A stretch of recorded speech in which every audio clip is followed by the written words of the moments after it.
This is my memory speech.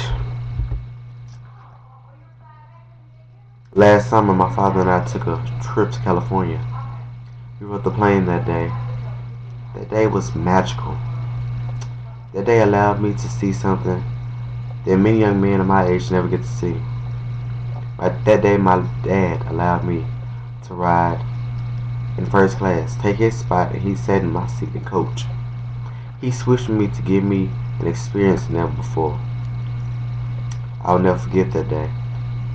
Because on that day, as I sat and looked out the window as we got ready to head down the track and go up into the air, flight attendants came and asked me, how may I service you? How may I help you? Their smiles were so beautiful. Their eyes were even smiling at me.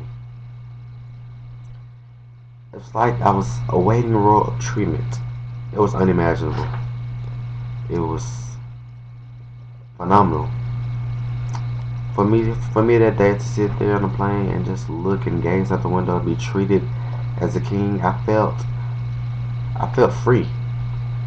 And as we were getting higher and higher into the air, I felt limitless. I felt as if no one could touch me, no one could bring me down, no one can tell me any bad news to hurt me.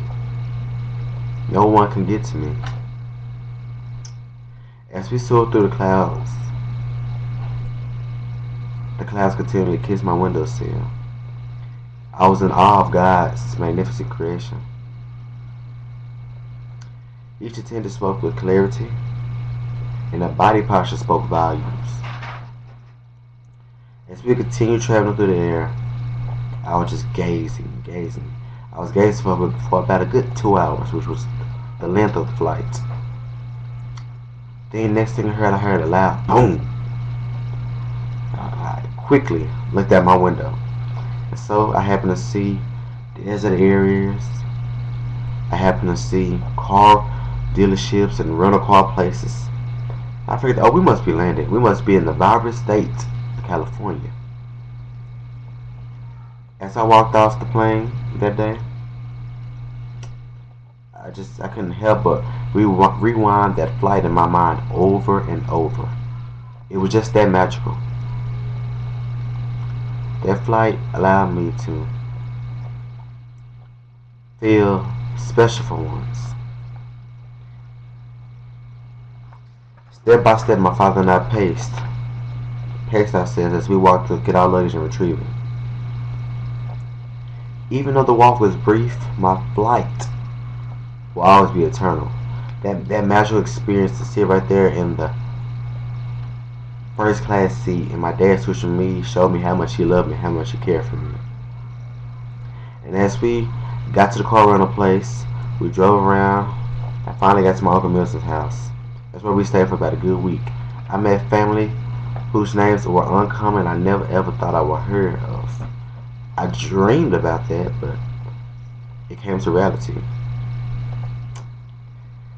Each day of that week we hung out, went to fancy restaurants, went to the Walk of Fame located on Hollywood Boulevard. We went to the famous stores. I felt like a celebrity. I saw their houses. I felt like I could touch their door and enter. But in conclusion of that most memorable time of my life, the vacation was time for me to finally meet my father's side of the family. That's what the vacation was truly for. But that ride there was magical.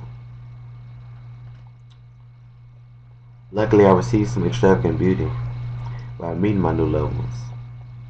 For me to dare forget that joyous week would be a sin, because I was allowed the opportunity to do what many people dare to dream. Hopefully, I'll be able to revisit California this upcoming summer and gaze through the sunny skies of California once more.